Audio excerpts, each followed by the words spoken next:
Exactly. So you're saying no Popeyes tonight? Well, there's no Popeyes here. There's no Popeyes in this town. No. Okay, we'll talk later.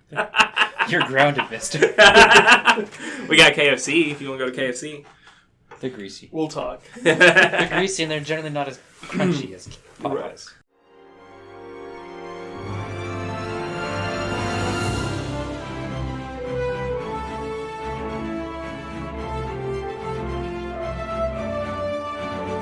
Welcome to the Heroic Barbell Podcast, where we teach you how to be the best version of yourself through strength training, biblical wisdom, and living a heroic lifestyle.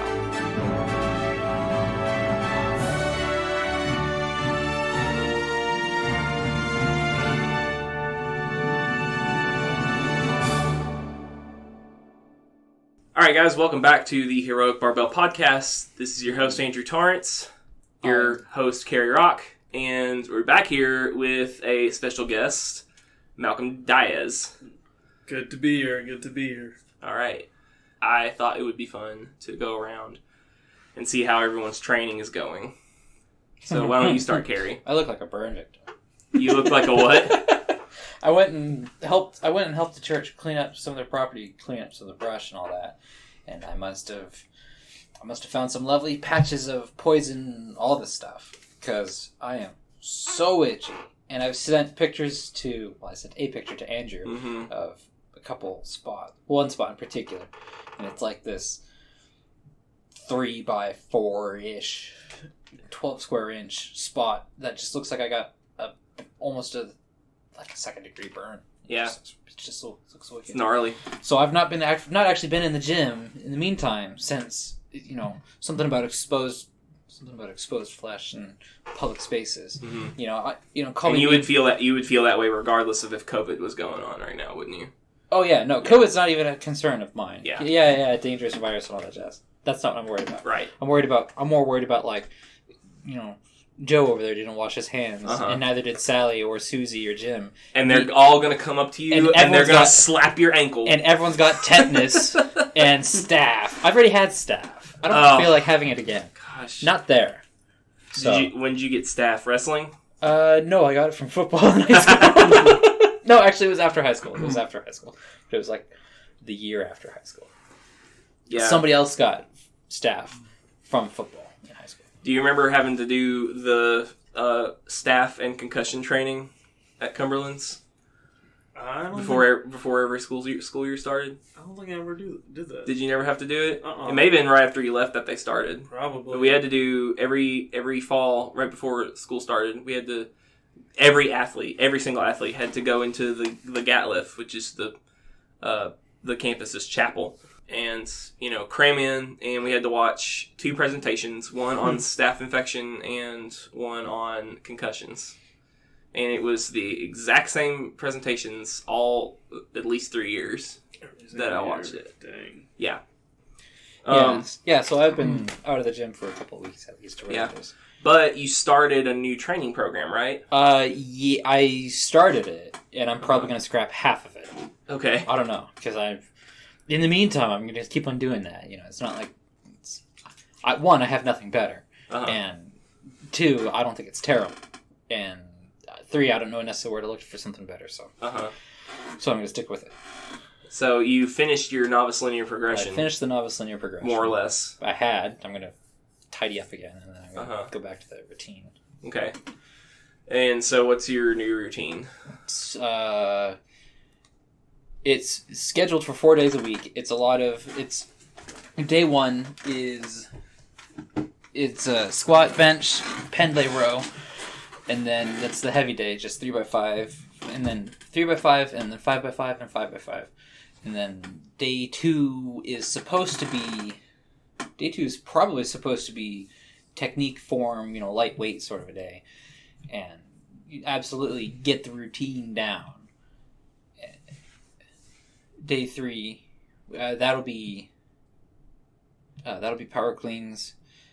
What was it? Power cleans, snatches, and jerks. And then day 3 was alternative, so it's front squats, overhead presses, and I think there's something else. I think you had written chin-ups.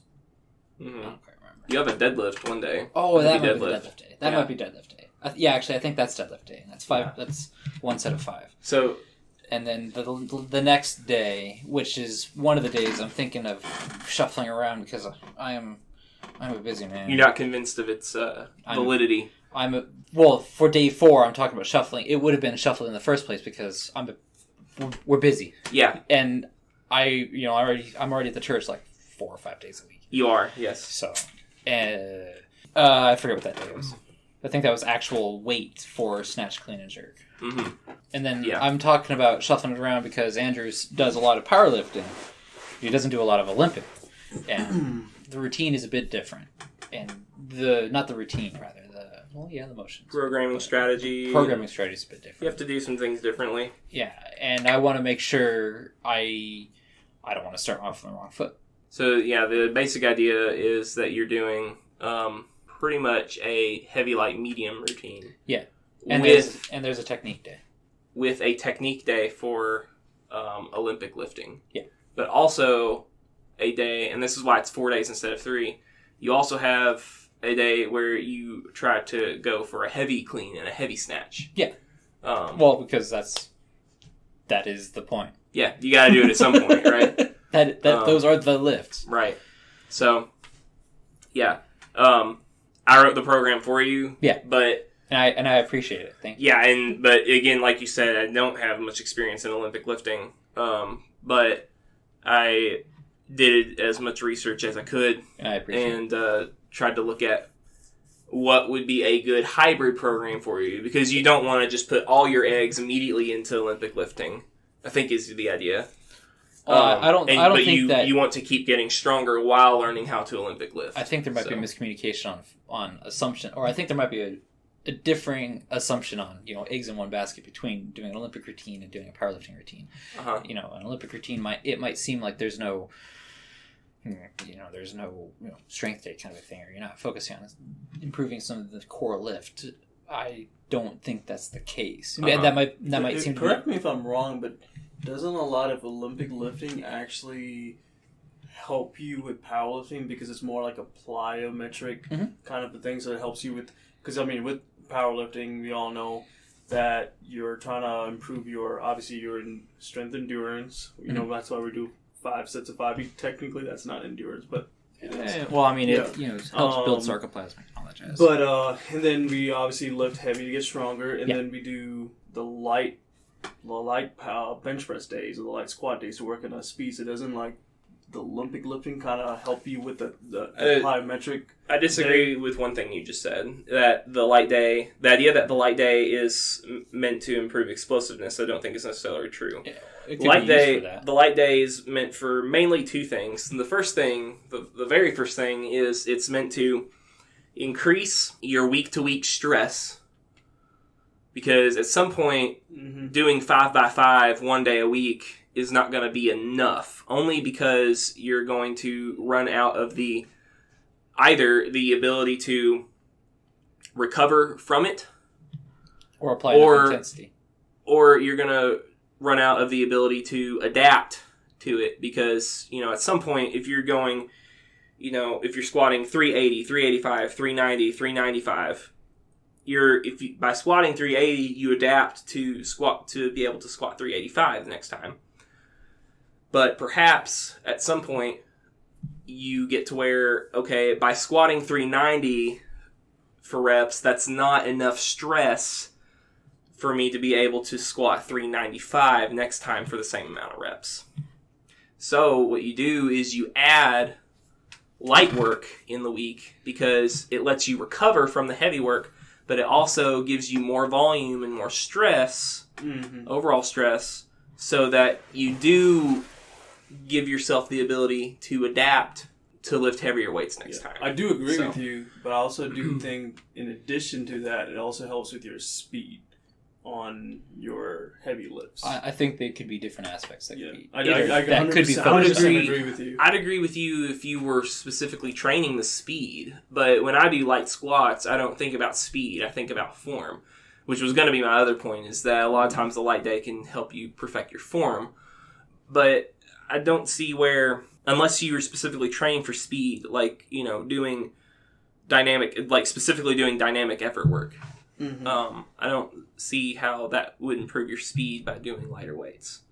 You would have to specifically try to lift the weights faster. Which I know from when I do it, I try to do really fast. Okay. Speed. Yeah. Then I think also working in that range of what is it, 55 to 65% or something does help you work a little more plyometric. Yeah.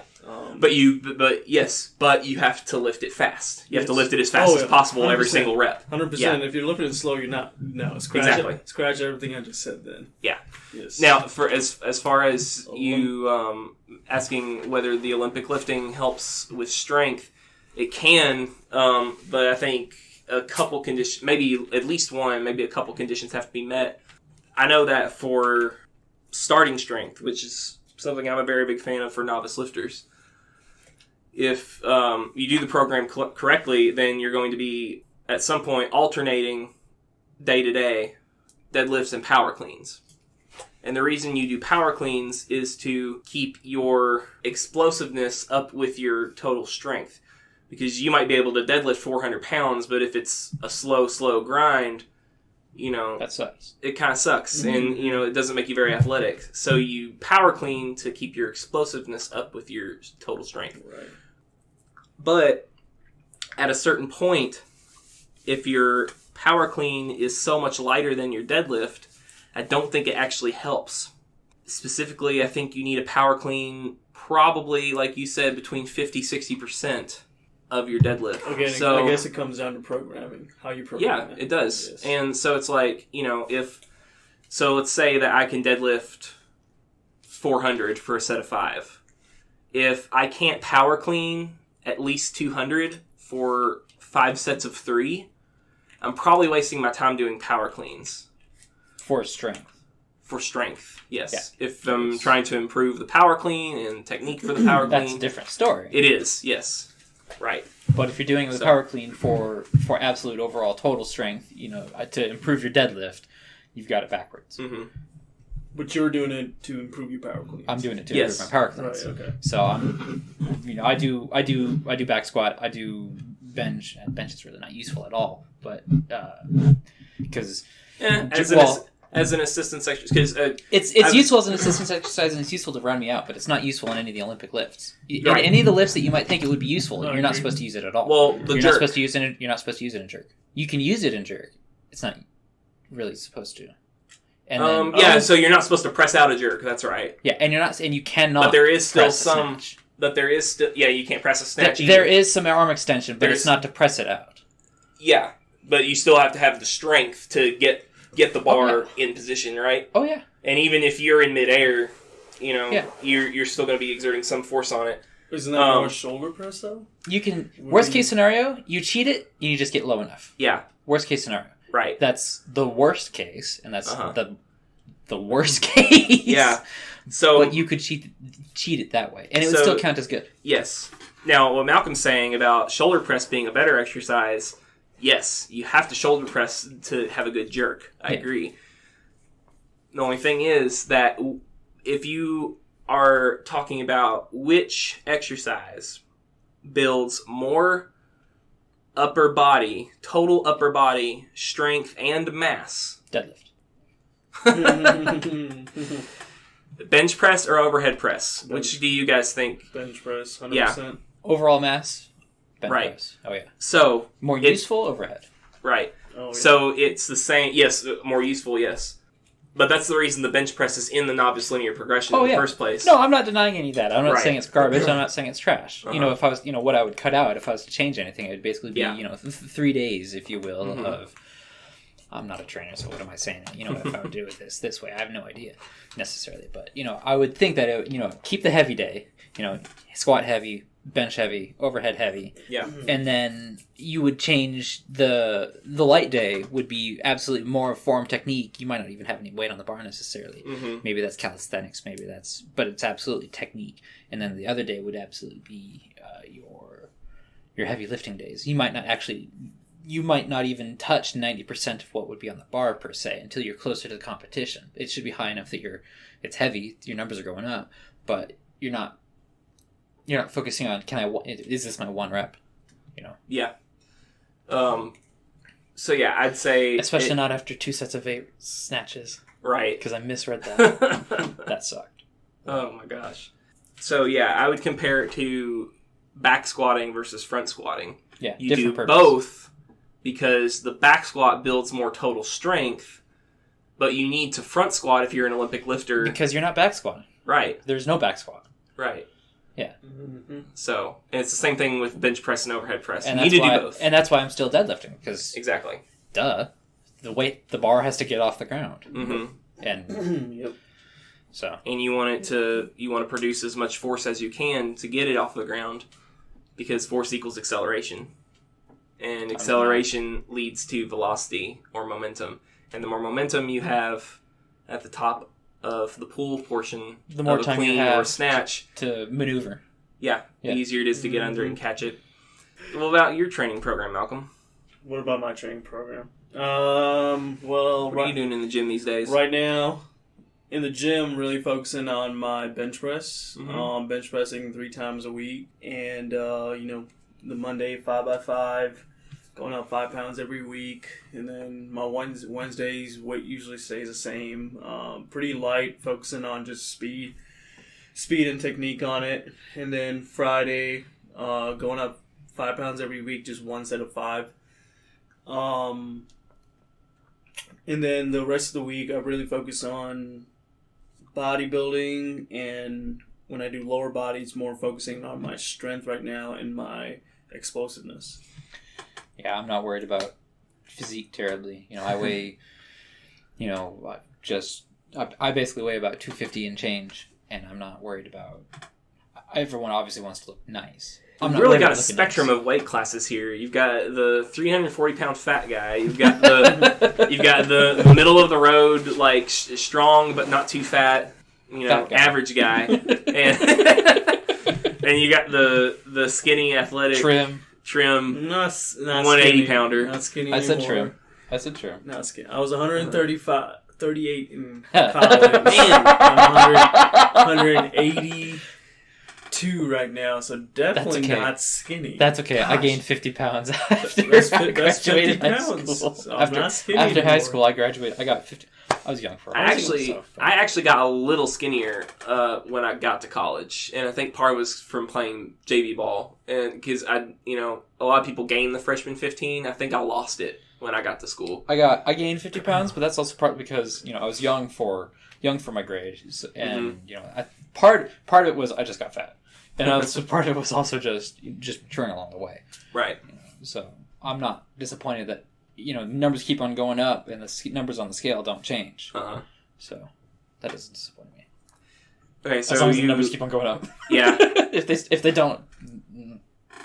So Malcolm, you're saying you do bodybuilding the other days of the week when you're not bench pressing? Yeah, I work, so, when you train for a lot of different things at once, you really want to use that, I don't know what it's called, but like the pyramid scheme on it, where if you're trying to work on different types of training, so you're working on power, strength, endurance, muscle, you want to use that pyramid scheme.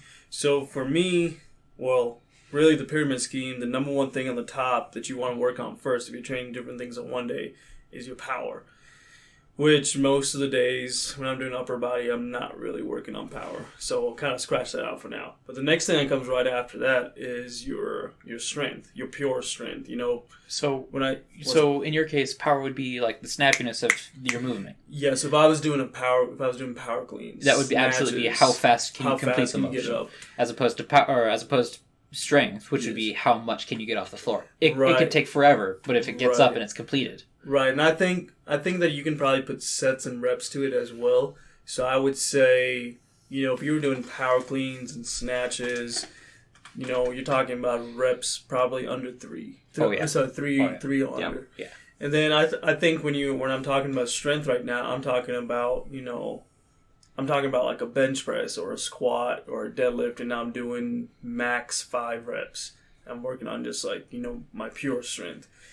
And then, after that it comes, I think you can kind of play around. To me personally, I think you can kind of play around with muscle endurance and and your muscle growth.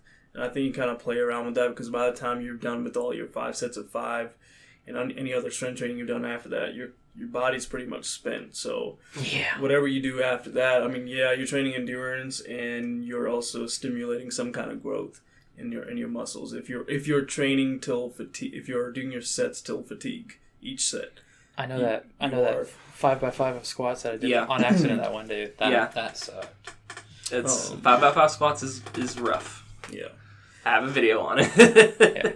That was ugly. So I definitely think that you can do all those things on one day. You just got to make sure that you have it organized correctly. You have it organized correctly. Otherwise, you're going to kill yourself from this, and then you still have other stuff to do, and you're not going to be able to put forth the energy you need for that. Right. And I think an example is not what I do every single Monday or something, but an example is, starting off Monday by focusing on my bench press, which, like this week I did 5 sets of 5 at 225 pause reps. And then right after that, I still had some sort of energy left, so I guess is what today's topic is on, right? But I did a machine incline bench press, and I did my 3 sets of 5 on that. So after I did that, I go pretty heavy on it. So after I did that, my body's pretty spent, and then I focus on about 3 to 4 sets by resting 45 seconds in between and doing reps of 8 to 12. So over there, my focus is, I don't really care about the endurance as much when I do that. I'm really focusing on my muscle growth on it, but I guess I am training for endurance at the same time. And I think endurance training, at some point when my body's spent, my last couple of sets, I am doing reps of 15 to 20. So I think probably you can say that I'm training muscle endurance towards the end of my workouts. But I do use a lot of machines for doing bodybuilding, I guess, because they're more, I guess you can feel more controlled on those lifts when you're using machines. I think that hints at one of the best purposes and best values of a machine is that it's, I say, assistance. Not to say that it is assistance. I mean, it might be your primary goal of that day, but it would be to target a particular aspect of your physiognomy. Do you want to target, in terms of strength? Are you trying to target that weak muscle wherever that is? A machine could help, greatly help in isolating that. I'm glad you said 8 to 12 reps, and the only reason I say that I'm glad you said it is because, otherwise he's pissed you said it. No, it's very much a good idea to take those small assistance movements to failure. Mm-hmm. Let's say that you just decided you're going to start doing bicep curls. You're probably going to need to get any benefit from it, because it's just a small movement that's focused on one specific muscle and building that muscle. Mm-hmm. You're going to have to take, your first set or two to a certain number of reps, maybe 8, maybe 10, maybe 12. But that last set, you need to definitely go to failure on. Mm-hmm. And it could be the other way around. It could be that you do 8, and then you only get 7. Well, guess what? You got a goal for next week. Next week, you get to try to do 8, 8, 8. Then you get to try to do 10, 10, 10. And then 12, 12, 12, or whatever, There needs to be some progression to your bodybuilding stuff, just like there does your strength stuff. Oh, yeah. I think the progression not necessarily has to be reps, but can be the weight. Yes, it should be both. Yeah. It should be both. Yeah. In fact, I would say pick a weight, start with 8s if you have to. Mm-hmm. Get to where you can do 12s, and then if 12 is your cutoff, go up in weight. And start at 8 again. Exactly. And just do it like that. So. Yeah.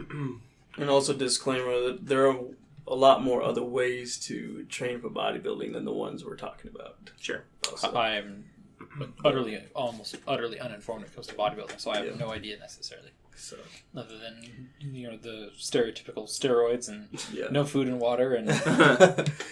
I think there is something to be said for there being a objectively best way to do certain things, though. Whether everyone agrees on that or not is another thing, and whether or not it works for everybody is another thing. Then it's not objectively best. That if it works for most people, best. Sure. Yeah. Like that's what I mean. Which is it's just like getting stronger for the vast majority of people. The easiest and most efficient way for them to get stronger is going to be no. I mean, no, you know what? It really doesn't matter. It really doesn't in the long scheme of things. It doesn't matter. Consistency and increasing the weight. It's consistency. It's increasing the weight 5 pounds every day, 3 days a week. Progression. Yes. Yeah. Overload. Exactly. Gotta use the terms. Yeah. Got a jargon, man. So for myself, training-wise, I, a few weeks ago, finally got to a point where I felt like I had my strength back from the layoff due to the virus. So I was very excited about that. But I've kind of decided that I'm too fat. And so I'm going on a diet. And it's not a diet like a temporary sense. It's a restructuring and re-understanding of what you're supposed to eat. Yes. So it's not just like, oh yeah, I'm not on my diet anymore. Well, you're still not going to eat that same way. Yeah. Right. So I'm sitting at about 340 right now, 340 pounds, and I'm getting married in a few months at the end of November. So my fiance and I have both kind of decided that we'd like to not be quite as big as we are. Long term, we don't want to be as big as we are. So like Carrie said, we're just going to make some lifestyle changes. And now, I'm hesitant to say it like that because then it makes people think that, oh, you're not actually doing anything active. You're just like, shitting into the wind or whatever. I don't know. But no, we're active. We are actively, we're both tracking macros. We're making sure that we're not overeating. We are intentionally cutting out certain non-diet pops. I'm not eating ice cream anymore. I'm not eating fast food anymore, with the exception of if it's an emergency, quote unquote emergency, and you have to eat fast food. I mean, be careful because then you can rationalize anything to an emergency. Right. I mean, it needs to actually be... I'm talking about if you are... It almost might be better to just not eat instead of eating fast food. What I'm going to suggest for myself is that you just eat one item from a fast food menu if you have to. Soda. And skip the soda and skip the fries. And skip the sweet tea. Yeah. No sweet tea. You get a sandwich and a water. Or you get chicken strips and a water. Or unsweetened tea. Yeah, you could have unsweetened tea. That stuff's great. Says you. Screw you. You're obviously not from the South. I moved north to come here. Yeah, you did. Right, so I'm going to try to drop 40 pounds between now and the end of November. Then basically what's going to happen is I'm going to go on the long-term goal of continuing to drop body weight through a series of 3 months of cutting and 3 months of maintenance in order to continue to lose weight, but also to make sure that I don't just lose a bunch of muscle at the same time. I need those maintenance phases, one, for my sanity, because if I just keep getting weaker, I'm not gonna be happy. But if I have those maintenance phases, I can at least try to build back up, some of what I've lost each time. And then I think this is going to take you a while, and I don't mean it in a sense of like... Oh, it is, yeah. I just mean it's going to be... I calculated it out. It's probably going to take me at least 2 years. After November, it's probably going to take me at least 2 years to get to where I want to be. It might take you a little longer than that as well. Maybe. Because it will take you longer, because life's going to have setbacks and all that fun stuff, too. Yeah. But I do also just mean in the sense of, like, that's a lot of weight, and you're trying to maintain a lot of strength. You are going to lose a bunch of it. You're going to have to climb back up.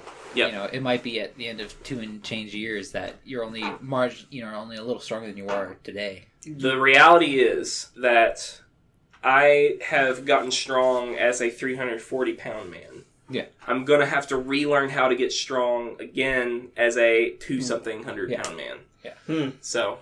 And that's a different it's a different whole set of kinematics and all that. Yep. The only thing leverages are going to be insanely different. The only thing I would say about that is I don't know what this diet is called necessarily. Healthier?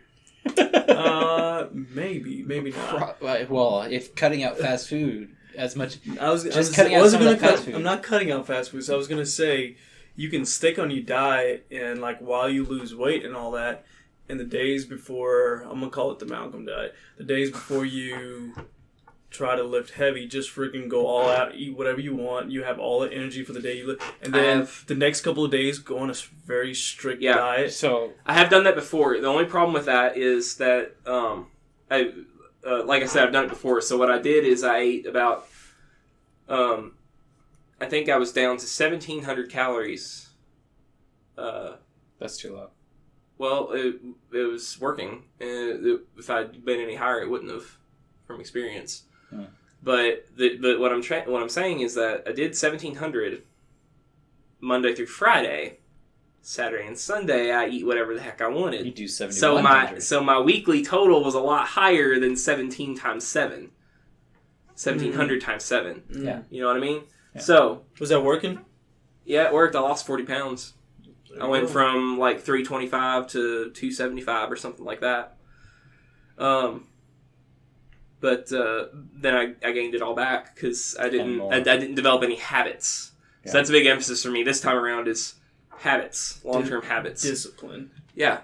The biggest problem is discipline having is the active part, and the habit's just the passive part. Yeah. You know, the habit part is just you know what's even better than having discipline? Just having the good habit. Yeah. Then you have to go out of your way to have the good habit. We should quote that. Yeah. Have the good habit. Yeah. Because discipline is when you're trying to change your habit. Uh-huh. If you don't need discipline, who cares? Right. It's just part of it's just what you do. Yep. You know. The biggest discipline for me is going to be just learning to actually man up and take the time to cook all your food. It takes a good bit of time. It does. It takes time and effort, and I'm not it's gonna hard lie. when you get home from work after a long day of work and you're tired. The last thing you want to do is cook. I was gonna say I'm not gonna lie. One of the reasons I just eat a whole bunch of meat is because I can just throw it in the pan and not worry about it. Yep. And it has worked well for me. I've not. You were saying earlier today that dairy kind of screws with you, and you. It sounds like you were saying you in particular, but in general, I've heard it from a lot of other people that it messes with them. Dairy. I don't have any problems with dairy. I know there's other people that also don't have problems with dairy. I've never had. I have never had either. And this isn't to go into any of that. When I say problems, I mean I just feel bloated up by dairy. I don't. Yeah. I don't get that. I look bloated anyway, so. Right. And I think maybe you wouldn't if you cut out dairy, though. I'm fat. I think that a lot of people around my weight and size feel bloated up with dairy. Like they just feel. I've never been as trim as you are, so maybe if I was, I'd notice it, but I'm not. And I have noticed a period of over a month of like cutting out dairy, like it's made a crap ton of a difference in my body. And people might not notice, but when you look at yourself in the mirror all the time, you notice a difference. I also don't generally have a whole. Usually, when I have dairy, it's a good splash. How much is it? Maybe half a cup. In 3-egg omelet, and there's also usually some. There's usually some super processed cheese I shouldn't be eating on there. The stupid Walmart sawdust cheese. See, I might have dairy with a protein shake.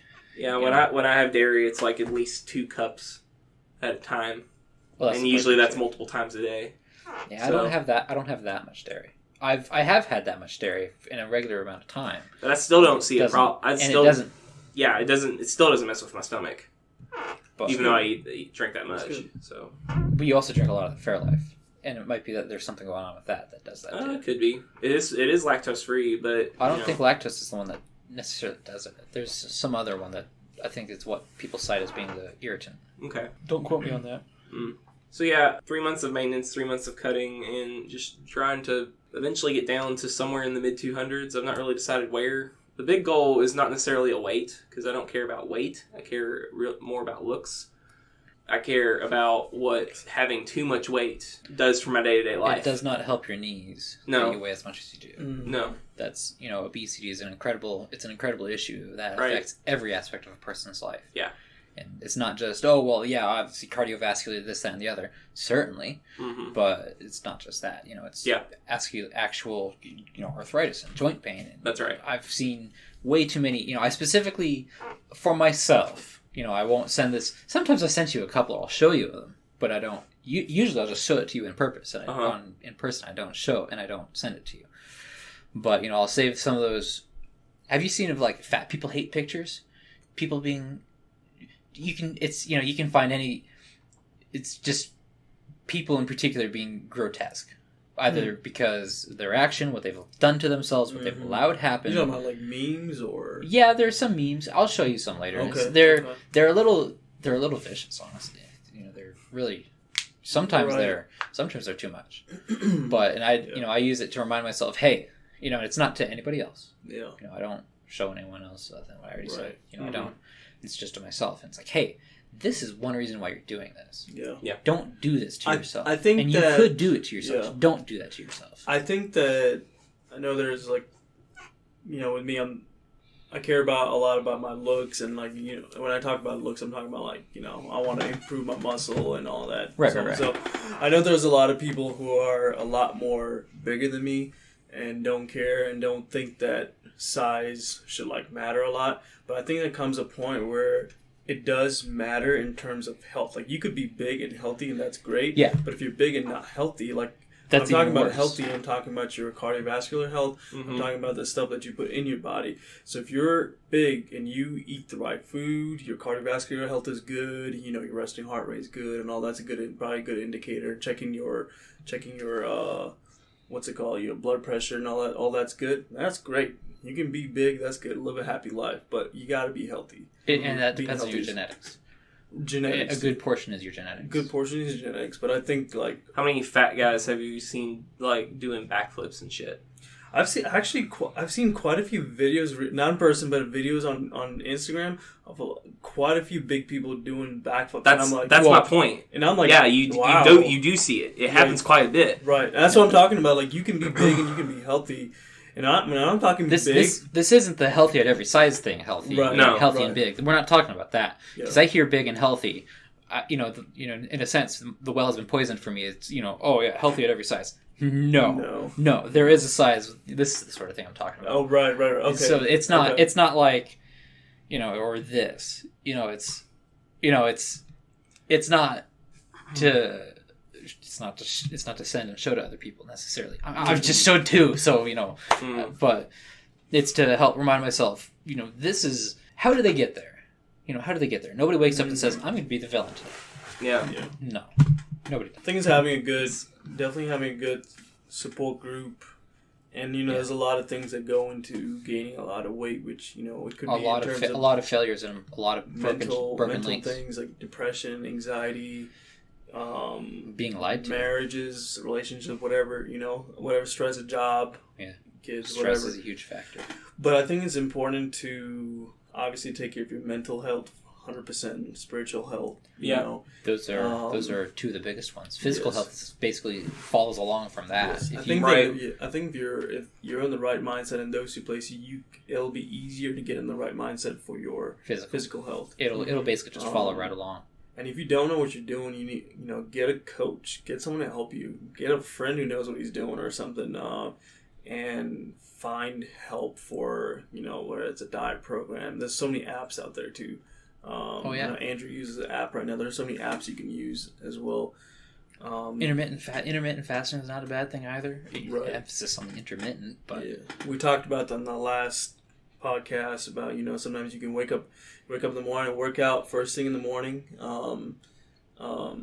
do whatever you want to call it, fasted workouts or whatever, and helps target more fat that way. But there have been days where I'd wake up, go to school, I'd have that day or a can or two like I shouldn't have of the sugar-free Monsters or the stuff I shouldn't be having, and emphasis on sugar-free. So throughout the day, I've arguably have had certainly less than 100 calories, and then I'll go work out, and I get home at time do I get home? Sometimes 10. Yeah. And all I've had that day is up to that point arguably nothing. Mm-hmm. So I don't recommend it. But I eat good those nights. Yeah. My programming for this time period, at least for the start, looks quite a bit different from anything I've ever done. So instead of doing a traditional program that's specifically geared towards strength, I'm actually taking a book out of bodybuilding in a little bit of a way.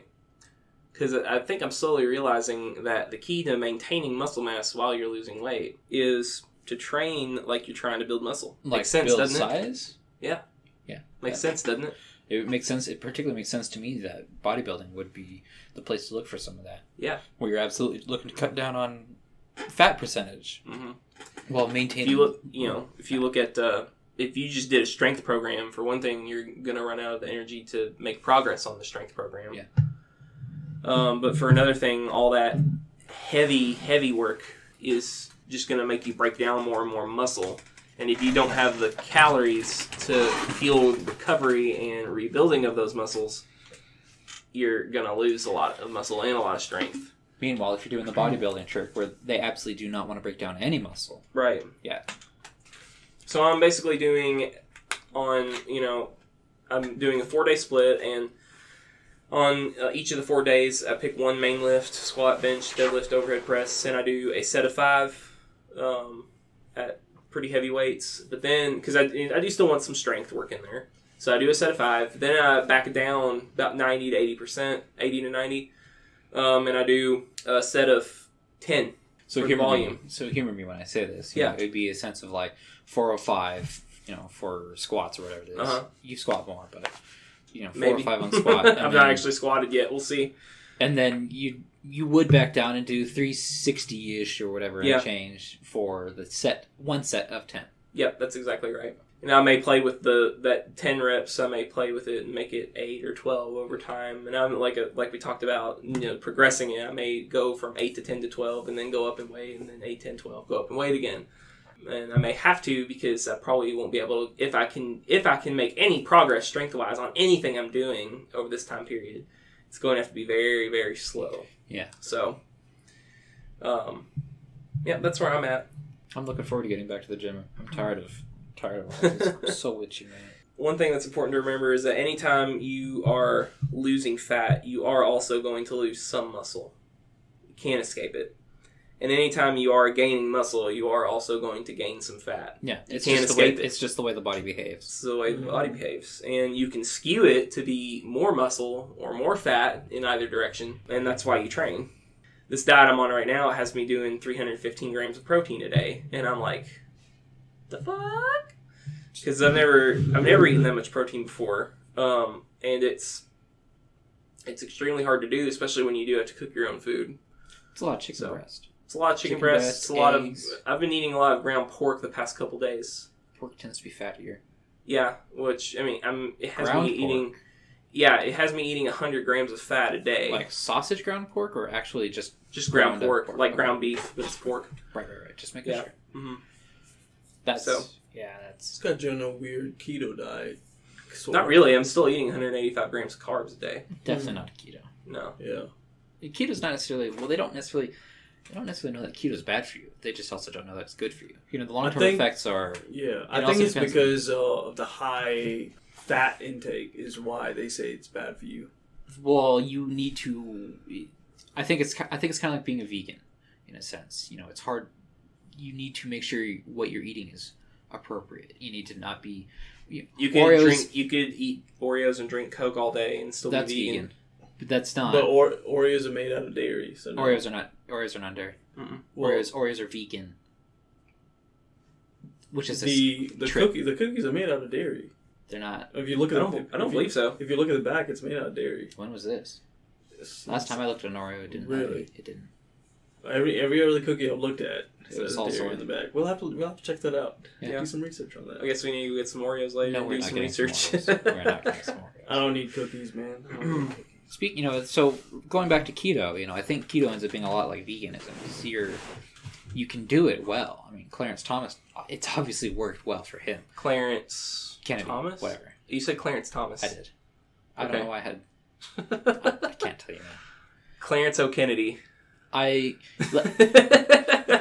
I've only had like 5 hours of sleep. Yeah. And I've been awake all day, and I came from an entirely different state. Leave me alone. And breakfast was what you saw me eat. Yeah. Yeah, I think it depends on what you're getting your fat from. Obviously, there's better sources and there's worse sources. If you're getting your fat from, what is it? It's high in LDL. It's bad for you. LDL cholesterol. So that's a factor. You mean HDL? I think HDL is the bad one. I think HDL is the good one. Oh, I'm not sure. I'm not going to pretend to be an expert on this. Neither am I. I know the bad one. You need to. It's important to minimize the bad one, and in comparison, maximize the good one. And in fact, I'm hearing more and more people say that it's not so much how high your cholesterol is, but it's about the ratio between good and bad. I don't know. Yeah, I'm not saying that's not the case. I have no idea. I wouldn't be surprised if that is. Because at a certain point, your body's just going to go. We're not taking any more cholesterol. We're just going to literally eliminate it, and you'll get. I think ultimately that's part of the issue with keto is people doing it poorly. Yeah. Sure, you can eat all the sausage butter you want, sausage, really fatty steak, and hey, you leave my fatty steak out of it. You hit a good topic right there. I think also the problem with keto compared to the vegan diet, we have a lot less information on it too. Yeah, right. It might just be that for some people it makes perfect sense. Diabetics, if you can do it, if you are able to. Do keto. Yeah. Your body really, if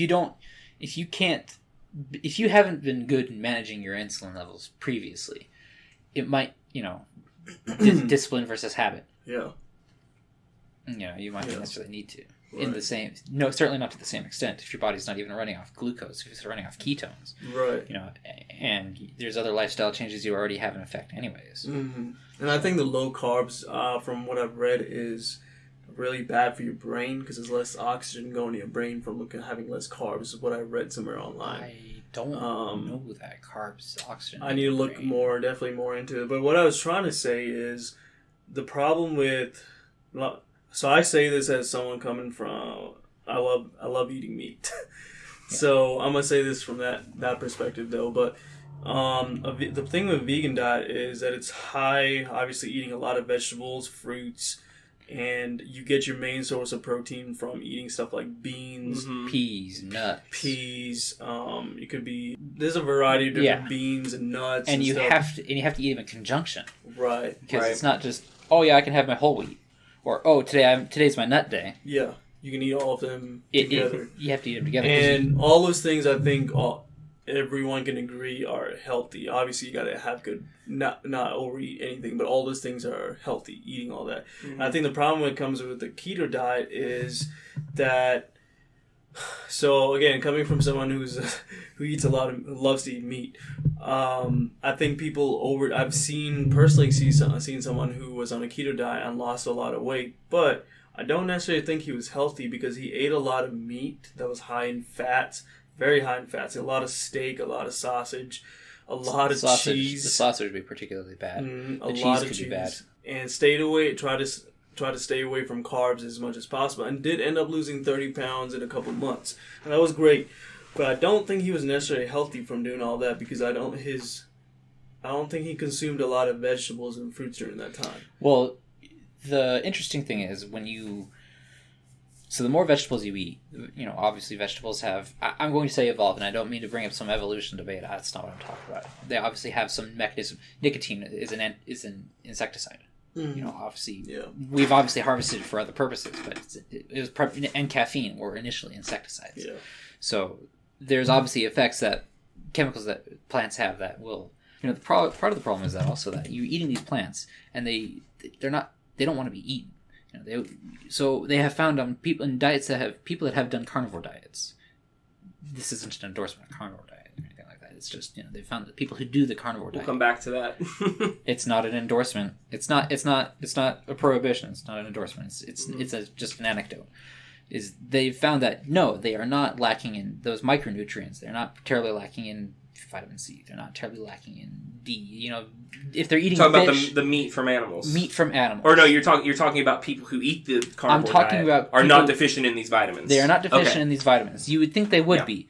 You'd think they'd be particularly low in fiber. Like unhealthy. Their blood. All the levels in their blood of these micronutrients would be terribly like. You're saying you're getting vitamin C. All these different vitamins from eating meat. You do get some. You get a small amount. Now, people think that we need a large amount. You need a certain amount to get a certain amount in your blood. Which is what you need, right? In your digestive system and all that. You need it in your digestive system, and it registers as a certain amount in your blood. If you're eating vegetables, you need to eat more because they inhibit the release of these micronutrients. They're not meant to be eaten. As if they could be as You said plants are not meant to be eaten? I don't. Plants don't intend to be eaten. The plant doesn't intend to be eaten. I think I would disagree with you. I'll let you talk, but I think I would disagree. I'm gonna let you finish, but no. I mean, absolutely. Eat your veggies. Eat your veggies. You need, if you're, it's the vegan diet thing. It's the vegan diet rule. You're balancing on a knife's edge. If you can hold that balance, spectacular. Do what you want. If it's everything, if the ship's holding together, if everything's running great, you're, best day ever, never a bad day, and everything, once a day a bowel movement is all great and all that jazz. If it's keeping on, feel free to keep on. Most people can't hold that.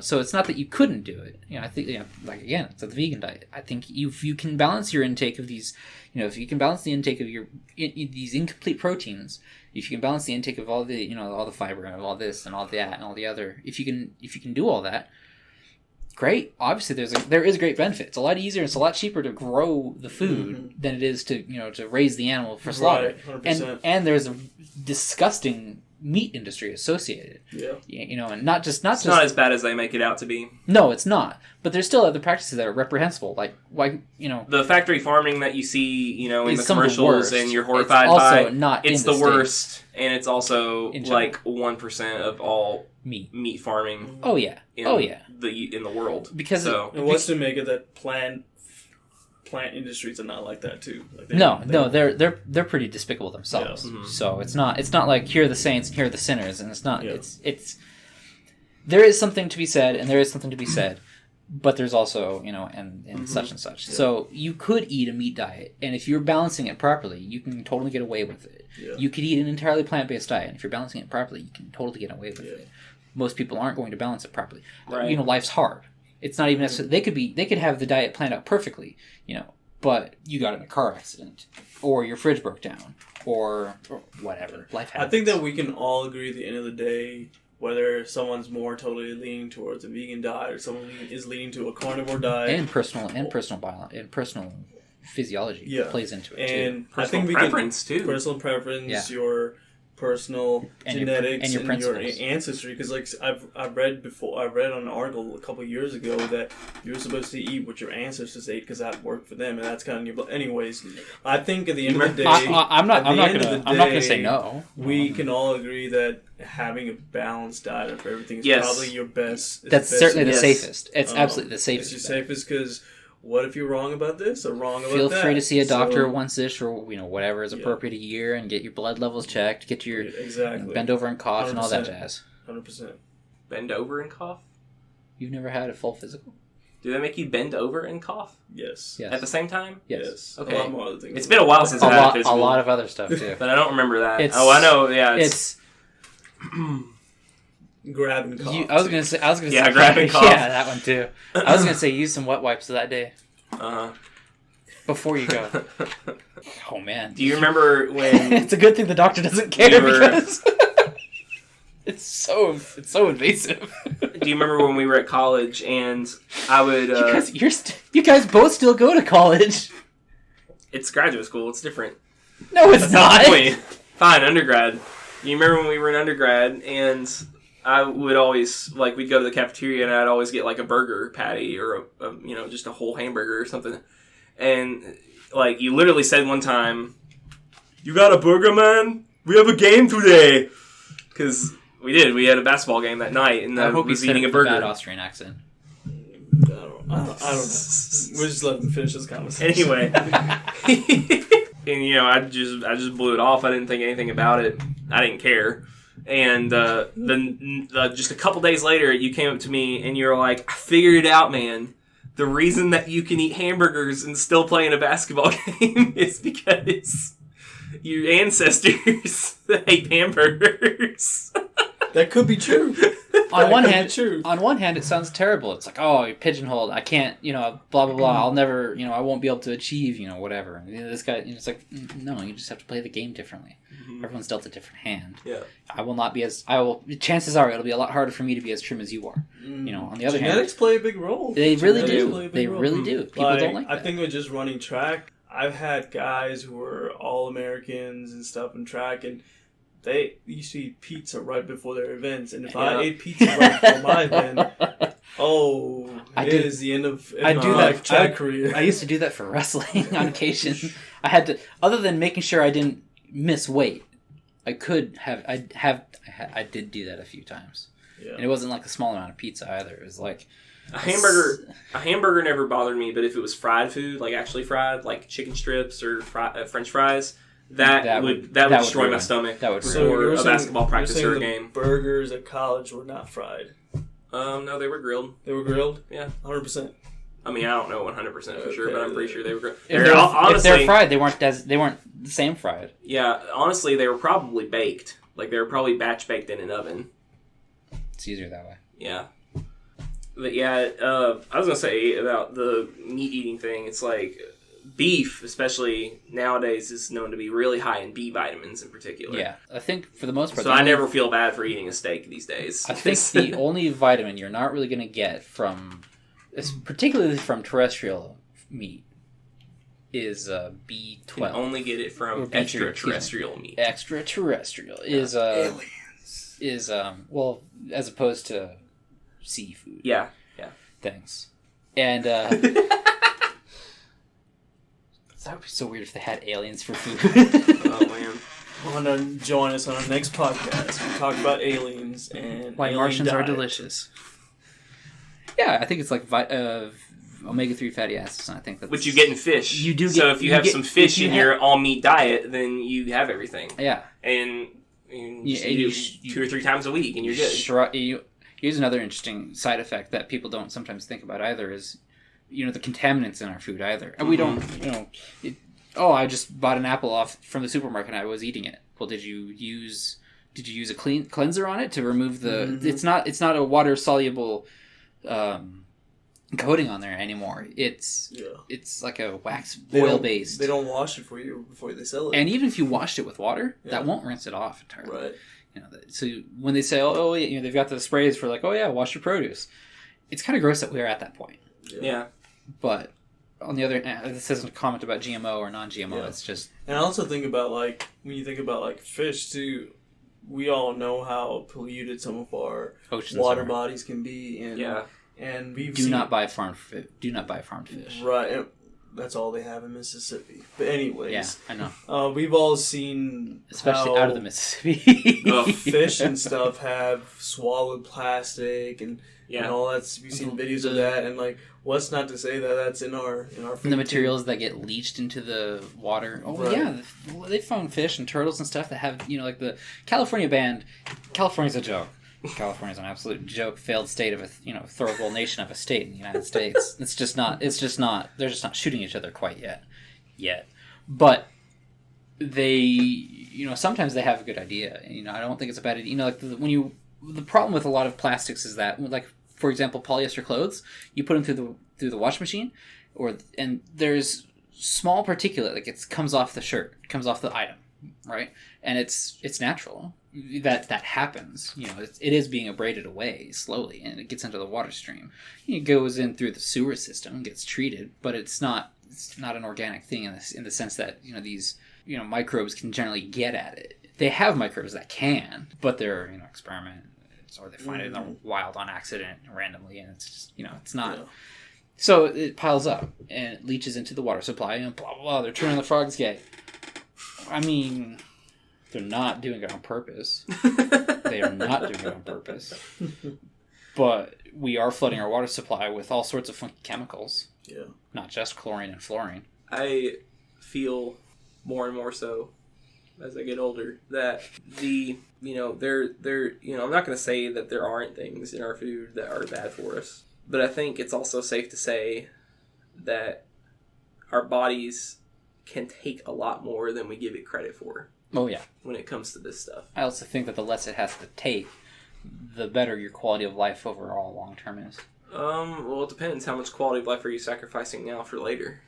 Well, I'd rather not have decrepit knees when I'm 65. Uh-huh. But are you going to have decrepit knees because you had one farm-bought fish? One farm-bought fish. One burger is not... It's not going to do it to you. It's being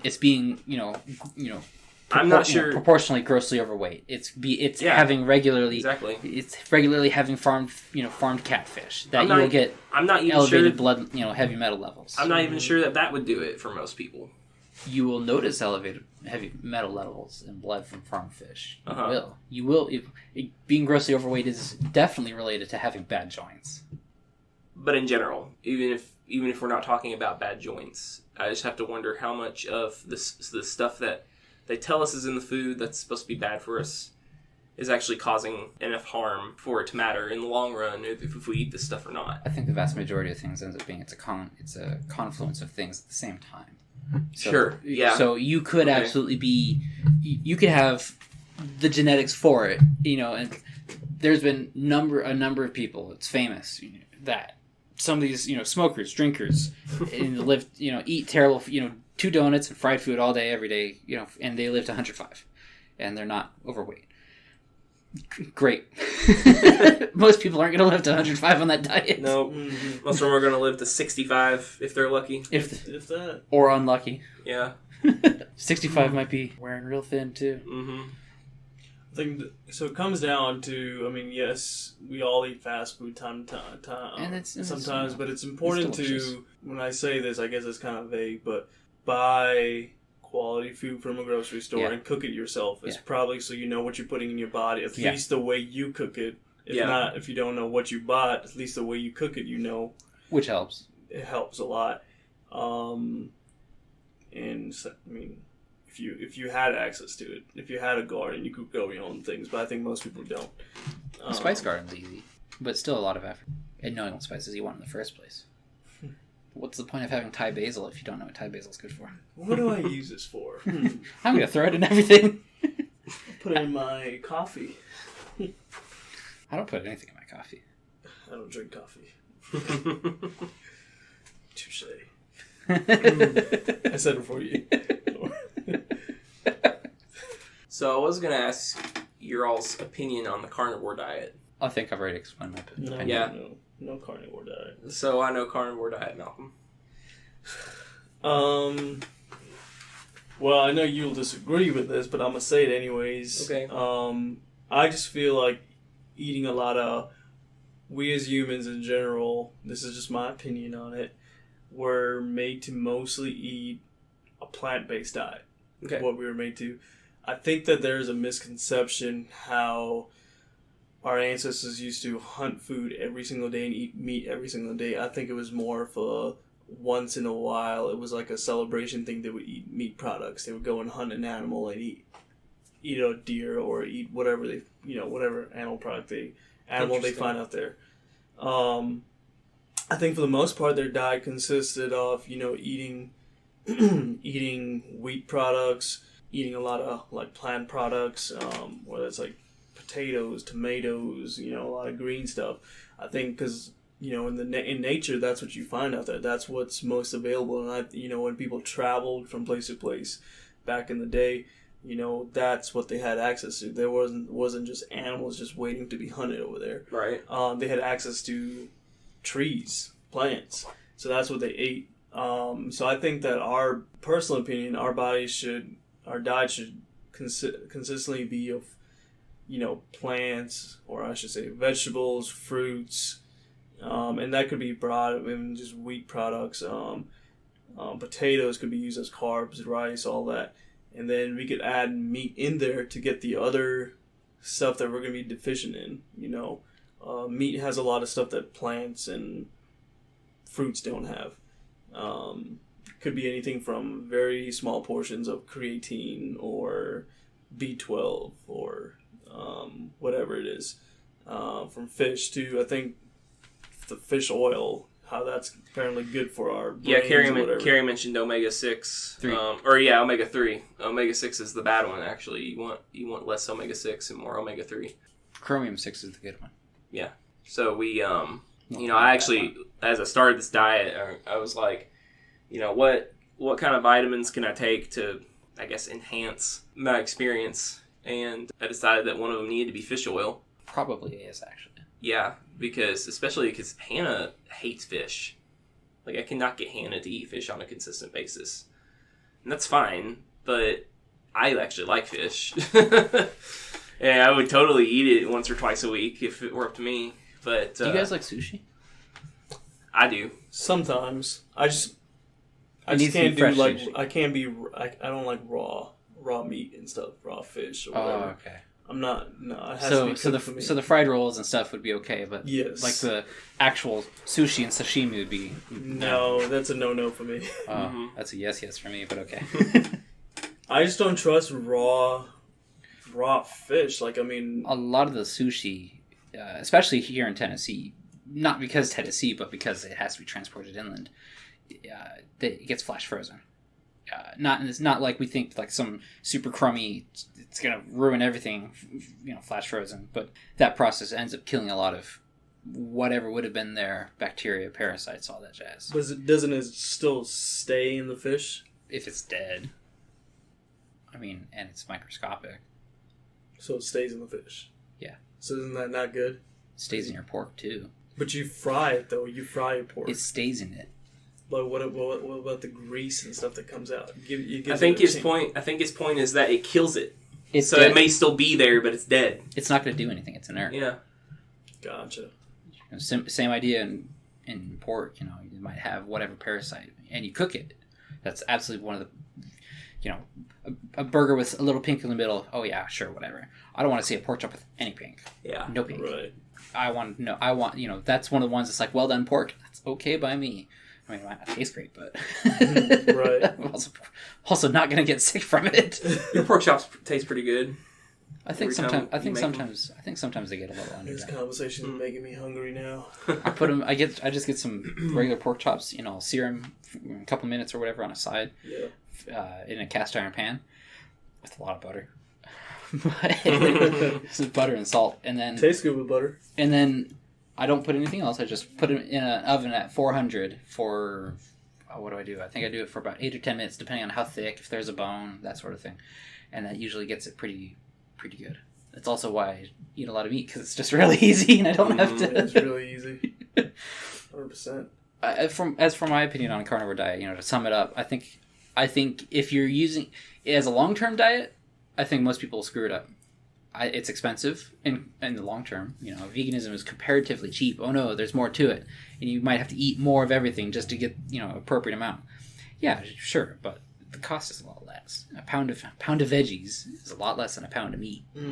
Even cheap. Unless you're getting vegan processed meat products, like vegan burgers or vegan. Those are not good for you. Those are just not good for you. The sodium levels in those are high. So the sodium, the only reason I would say, actually two reasons. And if you have concerns about blah blah blah phytoestrogens or whatever, why you do, why you don't, not the point. Yeah. If you do have concerns, you stay away from processed plant material. That's what I was gonna say. The two reasons I would say those are probably not your best bet is because they're made out of soy.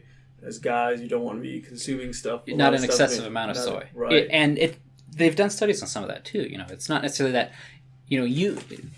chances are high that the three of us, we could eat, an Impossible Whopper or whatever or whatever even on a semi-regular basis. We could have tofu on a regular basis, et cetera, et cetera. Some of those samurai and some of the Koreans and Vietnam and all that jazz.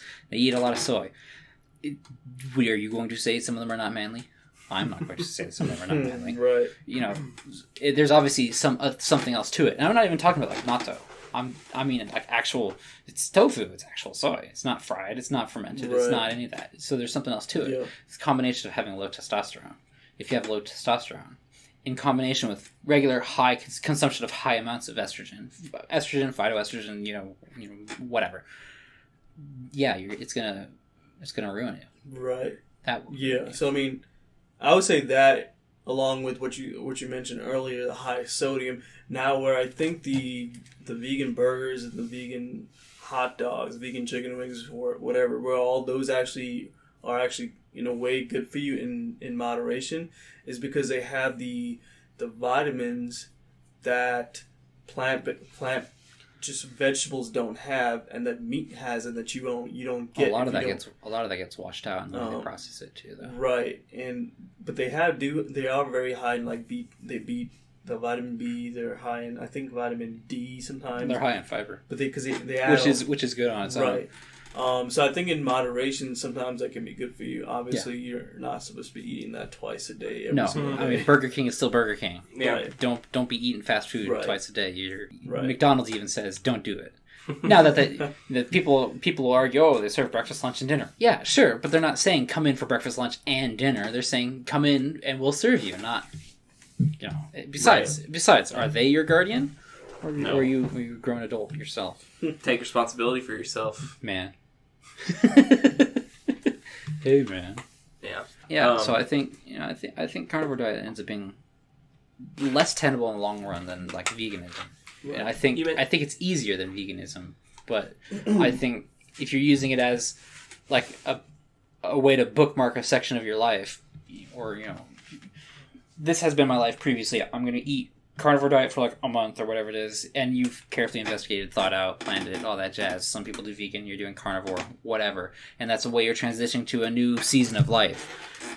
Set new habits and all that. Then sure, go for it. It's not going to kill you, and I don't mean in the sense of like, oh, it's going to screw you up, but feel free to smoke 2 cigarettes or 2 packs a day or whatever. I mean, it's probably going to be good for you. You're probably going to lose a little weight. You're probably going to do this, that, and the other. It's probably not going to be bad for you at all, assuming you've done your homework.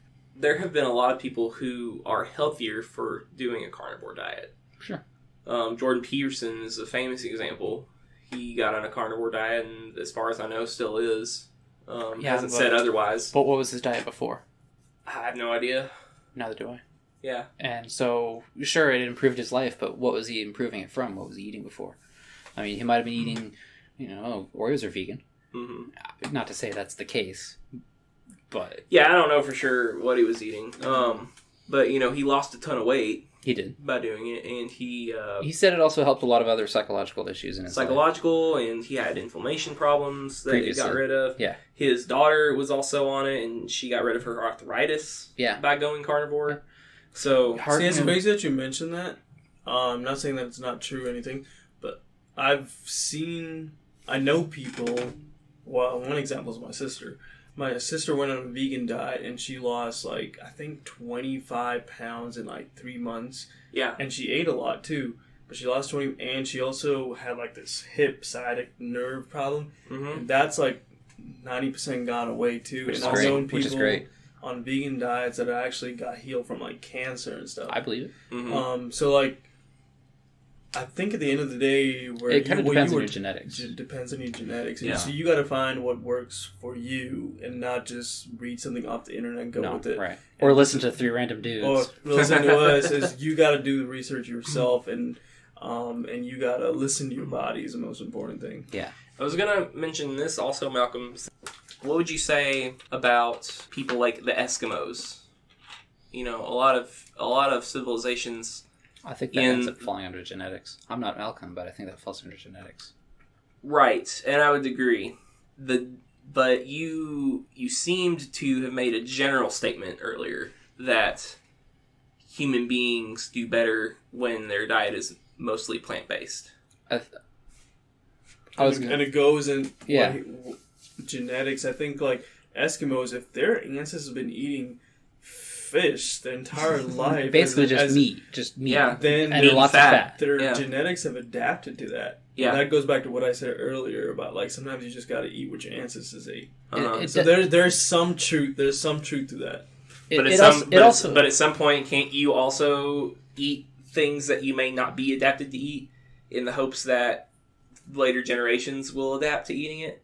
This goes back to the body being resilient thing that I was talking about. I think it's going to take a lot more. I think it's going to take more time for epigenetics to properly adjust. No, I'm not saying it's going to happen overnight.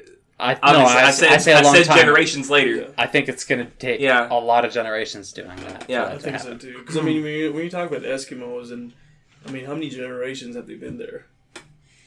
That we're talking about. I don't know. And what is their life lifestyle? Expectancy, did I say it right? Mongols. Mongolians are a similar study. Yeah. They're how long do they live for? And what diseases do they tend to suffer from? Mm-hmm. Mongols eat a very dairy-rich, meat-rich diet. Yeah. And they tend to have, fatty liver problems, liver problems from processing some of this. Uh-huh. They have, whereas Yeah, and it just depends.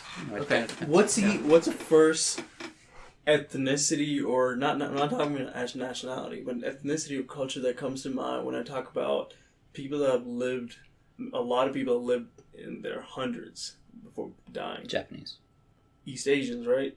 Yeah. Particularly the Japanese, not just Right. East Asians, who tend to be the ones to do it. Right. Japanese in particular. Mm-hmm. And so what does Fermented their diet soy. consist of? Right. They eat soy too. And They- we talked they about how eat soy. too much soy may not be the best thing for you, but Yeah. they eat a lot of soy products. Mm-hmm. And they eat that, if I'm not mistaken, they do eat a lot of meat too. They eat a fair amount of meat, usually in Yeah. the form of seafood and A lot white of noodles, I think. They eat a fair amount of carbs, Yeah. usually in the form of rice and processed. I say processed. Flour. Yeah. Flour products. So A lot of tea. yeah, I need to do a lot more research on that, but from my understanding, so I guess at the end of the day, it's also your genetics. But I think there's some truth about. and it's not like any Japanese can live to be that. Right. Blue zones are around the world. There's a blue zone in they're distributed around the world. And in some places it doesn't make sense. California, there's a lot of actually kind of makes sense a little, Melinda, because I think they're Jehovah's Witness and they don't eat meat or something like that. I forget what funky thing they do. Funky things they do that also tend to, because they also don't take any medication. They don't do drugs, including caffeine, so they don't drink coffee. They don't drink sodas. They don't drink. So they cut out any of these beneficial properties that might have been associated with some of this. They also cut out a lot of the negative aspects in addition. So, Yeah. Indians also actually come to my mind, and my understanding is very naive, not informed understanding of that is that a lot of them tend to have also been largely vegan from aspects of Hinduism. Not vegan, but more vegetarian, because they do eat dairy products. Okay, then, and so it would make sense to me that some people, why you in particular, would benefit more from a more vegetarian-based diet. Right, but in that argument. My ancestors are from a different part of India that ate meat. What did I say? Very uninformed, very naive. Right. Very high base pork diet, I should say. Okay.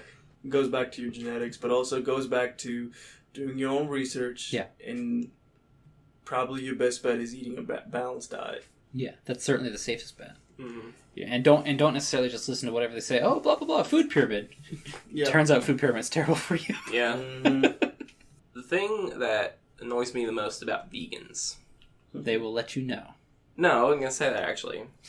It's that you'll get these guys who are like, I want to get stronger. Help me get stronger. But they come in and they're emaciated and anorexically skinny. And you start training them. If that's not a red flag enough, you start training them and they end up stalling on the linear progression way too quickly. And you dig a little deeper, you find out that they're vegan. And they're not eating an appropriate diet. Like was said, Clarence O'Kennedy does it. And he can whip all of our butts. Yeah. Twice. Mm-hmm. They're not doing it correctly. Most people aren't going to do it correctly. They're not doing it correctly, but I think for someone who's that skinny, is a vegan diet really the best way to go? Well, in general, whether they're training or not, if you're too skinny and you need to gain weight one way or the other, is a vegan diet the best way to go? Calorie intake. Increase your calorie intake. Yeah, but how many heads of broccoli are you going to eat? Well, that's before you get full. That's what I'm talking about. There's more than just how many. So here's another thing. How many skinny guys do you know that I don't know any skinny guys who are vegans? By the way, I have seen plenty, but how many of them have you seen? And they're like, man, I try to gain weight, but like I eat a crap ton of food. I don't know why I'm not gaining weight. And a lot of times they're not actually eating as much food as they think, but a lot of times they are, and they still can't gain weight. It just takes a lot of calories to get them to actually start gaining weight. How many heads of lettuce and heads of broccoli and carrots are you going to eat to get those calories in? Well, see, here's the point is it comes down to a vegan diet's not just straight up eating vegetables. You actually cook and make recipes. So if they're just eating vegetables and stuff, that's where they're wrong. They're got to be actually making something out of their food, like using a variety of different types of beans. You can eat bread. You can eat. There's a lot you can eat. There are alternates of like cheese that you can use, and you can actually increase your calorie intake with that. There's rice. I'm sure peanut butter. Peanut butter, yes. I eat a lot of peanut butter. And various other, nut butters. There's so many different things, and it all comes down to how you cook your food. And like, if you're just eating straight up vegetables, first of all, that diet that's not good for you. That diet is boring. And then you're just going to be deficient in a lot of things, and you're not going to get enough calories. So that's where they're probably wrong. I actually like that point. That makes a lot of sense. I was watching a video earlier. It was only part of it. It was on a recipe called okonomiyaki, and it's basically a fried cabbage pancake. But it's hey man, it's delicious. I have had it a couple times. I want to have it more than that. It's super good. And I was looking at the recipe. It says Japanese. That one is Japanese. Did I say Japanese? I don't know what you said. It is Japanese, but I don't think I said Japanese. But it is. Okay. Because I'm trying to hide the fact that I'm not quite so secretly almost a weeb. And most of those ingredients are, I think all of them are vegan. There's a couple that the person was using that they could have substituted or had offered substitutes for. There's some bean flour or like ground bean flour or something like that. I forget what she was using. She said, if you don't have this, you don't have access to it, sort of a thing, you can just use 2 eggs instead. Mm-hmm. Well, the substitute was meat, but everything else was basically vegan. Right. She also was talking about how they also use Japanese mayonnaise, which is different, but I'm pretty certain it's still a meat-based condiment, but you don't necessarily... Egg-based. As far as they're considered, it's not vegan. If it's got egg. Okay. Yeah, well, yeah. So, you could still... I mean, assuming you found suitable substitutes, you can have a fried cabbage pancake, which is absolutely delicious, I'll have you know. Yeah. There are a lot of vegan recipes that you can make at home. That are delicious. That are really good. I've seen recipes online, and I'm telling you, it actually looks better than a normal hamburger. Oh, wait. How they make those burgers with like mushrooms and like beans and like these other things that give it like great flavor. I wish I liked mushrooms. I wish I liked mushrooms. You don't really taste the mushroom. It's just no. It's not the taste. It's not the texture. It's not any of that. It's the concept of a mushroom. I hate mushrooms. That would be another good way to get protein if you were going vegan. There's plenty of mushrooms. Yeah. So they put a lot of mushrooms in it, give it its protein, and they have more. The burgers actually have way more protein than it does carbs and fat. Oh yeah. And then they put the alternate for cheese. I don't know what it is exactly. There's an alternate for cheese in the vegan diet, and it looks amazing at these vegan. I really want to go try these out. These vegan restaurants, and it's literally all vegetables, but it's like high protein, good amount of calories in it, and it's a normal burger, and it looks amazing. It tastes amazing. I'm sure my sister's had them, and I really want to eat one of those at some point. Yeah. Not made out of soy. No soy. No, I was just thinking, I wonder if I can grind up mushroom and not be disgusted by it. It doesn't look pretty. I tried it once. It didn't look... It doesn't have to look pretty. It has to be tasty. It by itself was not tasty. When I mixed it with other things, it was good. Okay. You say there are vegan recipes that are really delicious, and I'm sure you're correct. I've never tried anything vegan, so... Not correct. You actually... I actually cooked vegan food for you when you came to my house once. That's right, yeah. That actually wasn't my best recipe because it didn't turn out as well, but it actually tasted decently. I remember I yelled at you too because you told me that it was vegan burger, like vegan ground beef or something. Yeah. What? And he told me before I ate it, and I was like, no! He's like, that's it, I'm buying chicken tonight. Vegan food can be great. But how much of it is great compared to how much of it is really bad? Would be my question. Well, how much of meat can be great and how much of meat can be really bad? Sausage is pretty bad for you. Mm-hmm. Well, here's another point. You don't make carnivore vegetables. They've actually done that. They've made a carrot that looks and tastes exactly like a carrot. But that was a joke. Yeah. Yeah. But it's possible. Yeah. Is what you're trying to say. Yeah, it's possible. There's just so why would you want to? Because we don't have to delude ourselves into because some people don't want to eat vegetables. Some people don't want to eat vegetables, and some people don't want to eat meat. I don't. Carnivore diet. That's when you would eat a... But no, that's my point. You don't. The I got reason my veggies. It's a meat carrot. here's my point is that the reason that they make vegan meat is because people like the taste of meat better than they like the taste of some vegetables. I think they don't make vegetable meats, or they don't make meat-based vegetables for people to eat because no one wants to just eat a carrot. They'd rather have the meat. They'd rather have the taste of the meat. I think some of this comes from, to put it politely. I think. Now, don't get me wrong, I love carrots, but they're among the worst vegetables for you. They are, actually. They're so full of sugars. I think part of the problem comes down to people's personal philosophies. I think a lot of people choose to remain uninformed, ill-informed, and they do not choose to educate themselves in matters that they should. And this extends everywhere.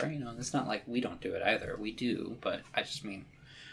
So a lot of people choose to go vegan, and eat Oreos and drink Coke because it's vegan, right? So it's good for you, and it ruins them.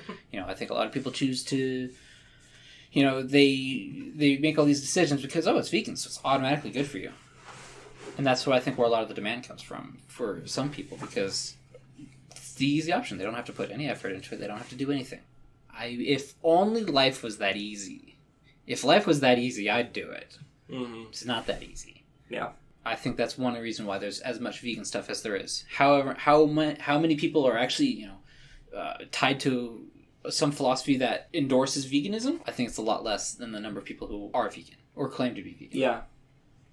And I think it's harder to get away with that sort of justification for being on the carnivore diet, because part of the vegan thing is, moral superiority for a notable portion of it.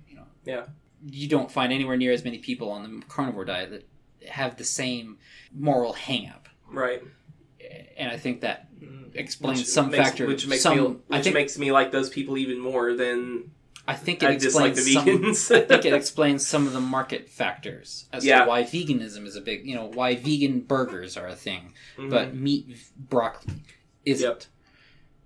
Yep. Plus, it's also harder to do that. There's a hang-up in our society, right? Monosodium glutamate is real good stuff. You want authentic Chinese food? MSG everywhere.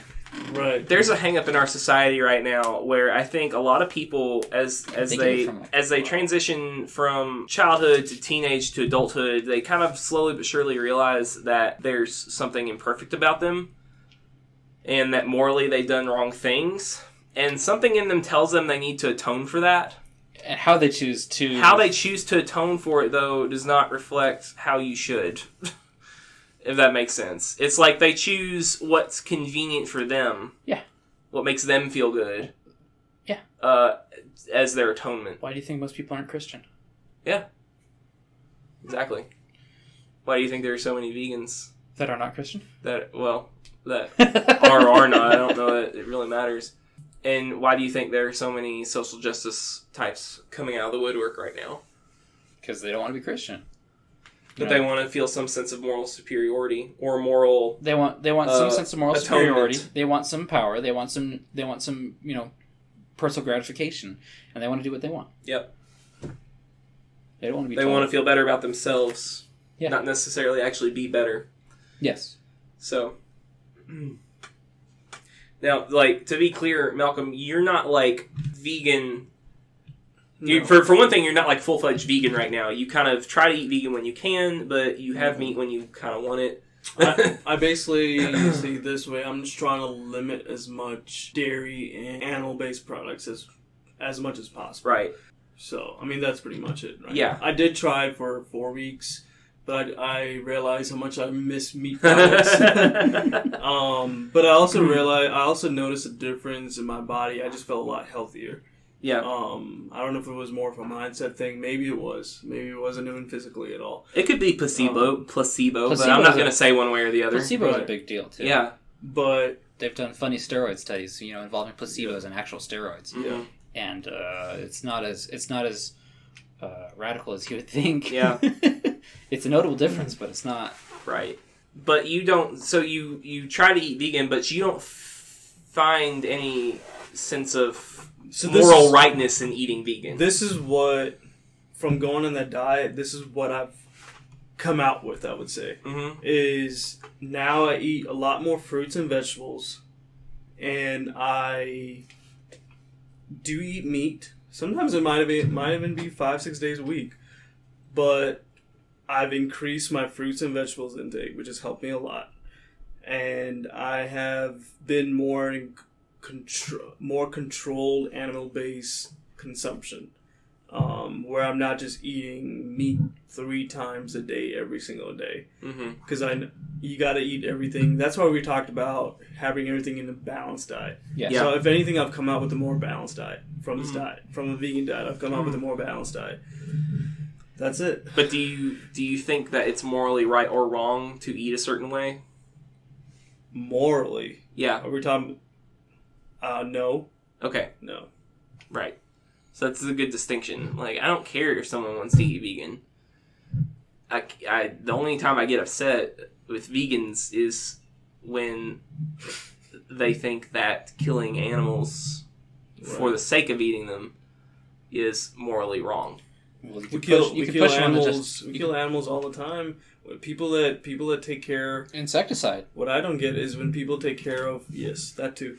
When people take care of animals because they're like, we shouldn't harm the alligators. We shouldn't harm these snakes and stuff. But what do they feed the snakes? They feed them rats. They kill other animals. What do the snakes eat? Right. And not just like you're feeding the snake, but like, sure, you let the snake loose. Yeah. What's the snake going to eat? You. Well, I was going to say, it's going to eat. It's going to eat this. It's not going to stop eating rats. It's going to eat the chickens. It's going to eat the cats. It's going to eat all that jazz. I see time and time again from people who actually follow them on Instagram and stuff. I'm not going to say their names, but who take care of a lot of different animals and are all about animal rights and stuff. But they feed their animals other animals. Yeah. So it kind of. Why is it more? Well, then they'll say it's because we have some higher sense or some moral obligation, and then you push them on it. They'll be inconsistent, and we're just an animal. Right. So it's who makes the rules about which animals you can kill and which animals you can't kill? Like, who says it's okay to?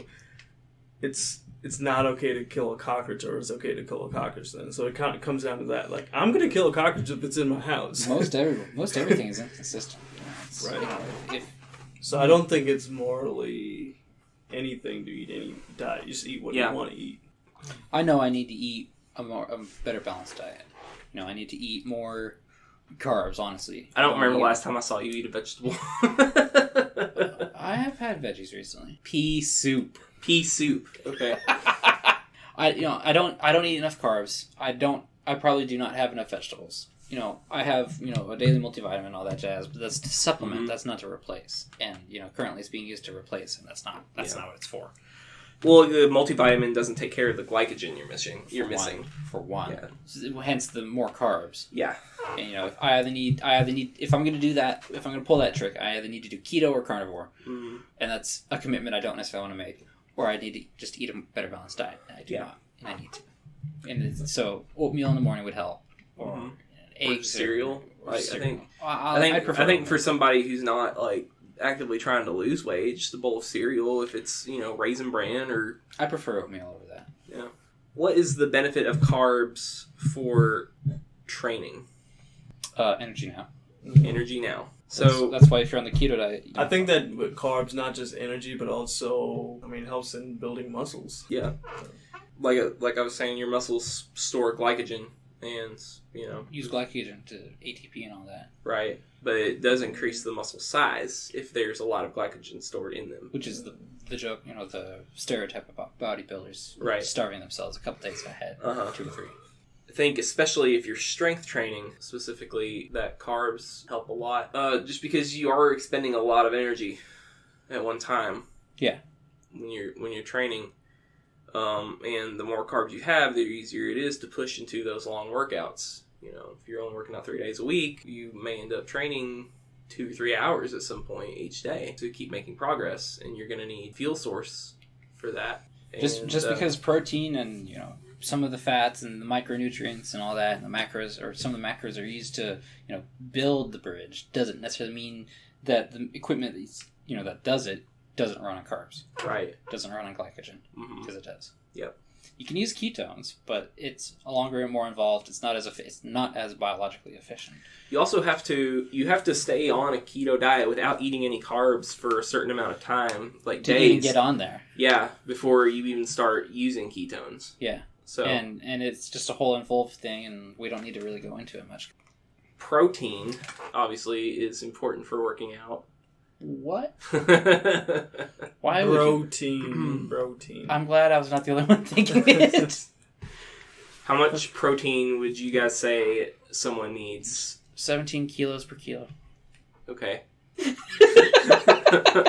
think the old saying is in kilograms, which is, if you weigh 100 kilograms, you got to have 100 grams of. So with pounds, I believe it is.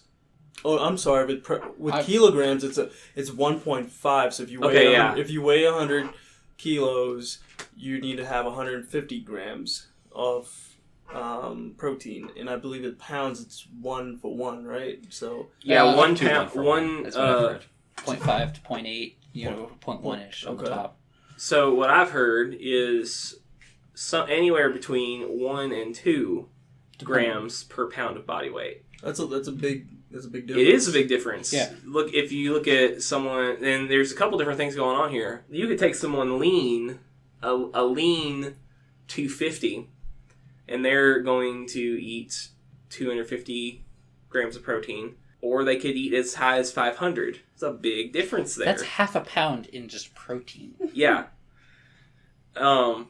That's a little more than half a pound in just protein. Yeah, I'm not interested in eating that much protein on a daily basis because I'm not Brian Shaw. Now, where I do think the two can come into play and be useful is in someone who's smaller but trying to put on muscle. 250 grams for a 125-pound person. Yeah. Might be excessive, but at the same time, though, I've seen a lot of people put on muscle without eating that much protein. They do better or just as good, maybe a little better on just the 1 pound. What do you mean? Or the 1 gram per pound. Are you implying that genetics is a confounding factor for all these things that makes everything difficult, and that whatever you read as dead settled science is probably anything but? Yes. For nutritionists? Yeah. For nutrition. So, and also, and I think that's kind of why my diet is so high in protein right now. If you're trying to lose weight, if you're trying to lose fat, but you don't want to lose muscle with it, having a higher protein diet will help you maintain that muscle mass. And swapping to carbs. Because it promotes protein muscle synthesis. And swapping to carbs. Huh? And swapping to carbs then. Swapping to carbs? I'm saying so carbs are 9 calories per gram or whatever, right? No, carbs are 4. I meant fat. I'm sorry. Fat's yeah, fat is 9 per... and carbs are 4 per gram or so, right? Yeah. So you can swap to carbs from fat. Yes. And instead of eating... So if you had 100 grams of fat, you would need 200 grams of carb, and it would still leave you a 100-calorie deficit. Right. And you probably shouldn't be eating a strict, twice as many grams of carbs. Uh-huh. You can eat a reduced amount. You will lose weight. At least from a calorie in, calorie out point of view, assuming your workout doesn't change. Mm-hmm. You will burn, in comparison you will burn more calories of the available intake calories. Right. In comparison to prior. Uh-huh. And your body will pull from fat. That's right. Now, let's take the more fluffy person who weighs 250. Gabriel Iglesias? So, if someone is 250 but they're fat, eating a pound or a gram of protein per pound of body weight might be too much for them, depending on how much fat they are. And what exercise they do. Huh? And what exercises they may or may not right. be doing. So, a lot of time, what I've heard before is that if you're extremely overweight and you're trying to figure out how much protein to eat on a new diet, try to figure out how much you want to weigh. And go from there. So if I'm 340 and I want to weigh 240, instead of eating 340 grams of protein, I'll eat 240 grams. Something a lot closer to that. Yeah. It also depends on, can you even reach that weight in the first place? If you're... Realistic. It has to be realistic. Yeah, so... yeah, exactly. So say you want to... Say you weigh 340 and want to weigh 240, but your body's not going to cut down below 280... Humor me. You might hit 240, but it's not going to be what you expected. Yeah. And on the same note, if you go with if you're still the fat person, then you go with the 2 grams per pound. 680 grams of pure protein. Well, okay, so yeah, let's not go with 2 grams, but let's go with let's go with 1.5 or something. Well, that's still a lot. That's still It's still a lot. But it's more in the 300 to 400 range. And my diet in particular has 315 grams of protein a day, where I was only eating somewhere between 2 and 250 a day.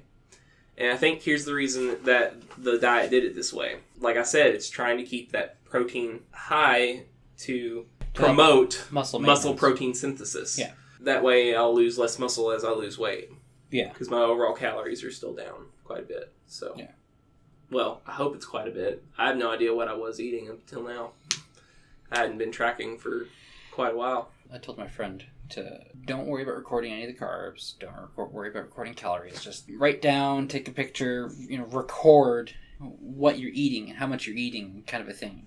Yeah. And that would help. That should help. Because he's like, oh, I don't eat pizza that often. This, that, and the other. Did I share you that picture about a lot of overweight people? Yep. You did. Yeah. Mm-hmm. It's because they don't realize they're eating as much as they are. Exactly. Whether that's as often as they are, or how literally the quantity of food that they're eating, how much that they are. Mm-hmm. Yeah, you're right. They might only eat twice a day, but if they eat 2 pizzas, right, that's 4,000 calories right there, at least. Mm-hmm. So the diet that I did before, where I lost 40 pounds a year or 2 ago. It was 1 gram per pound of body weight protein, and that was based on what I wanted to weigh, not what I did weigh. And it was, let's see, how did it measure the carbs on that? I think it was my body weight in grams of carbs. Desired body weight? Divided by 2. Desired body weight or current? Current.